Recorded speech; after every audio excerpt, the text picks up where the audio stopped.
শুভ সকাল বন্ধুরা।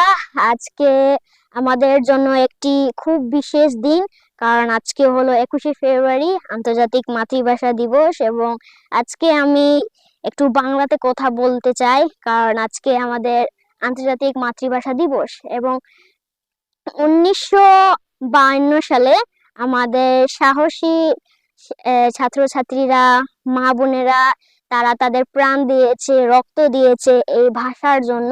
এবং তাদের কারণে আমরা আজকে বাংলা ভাষায় কথা বলতে পারছি।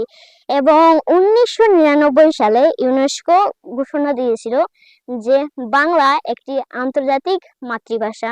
এবং এই দিনটিকে আমাদের শ্রদ্ধা ভরে পালন করা উচিত, কারণ এই দিনটি হলো আমাদের আন্তর্জাতিক মাতৃভাষা দিবস। এবং আমি খুবই গর্বিত যে আমি বাংলার একজন মানুষ এবং আমি বাংলার একজন ছাত্র। তাহলে আমাদের সবাইকে উচিত এই দিনটিকে শ্রদ্ধা ভরে পালন করার জন্য।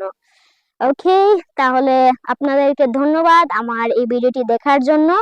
এবং আমি খুবই গর্বিত এই দিনটির জন্য।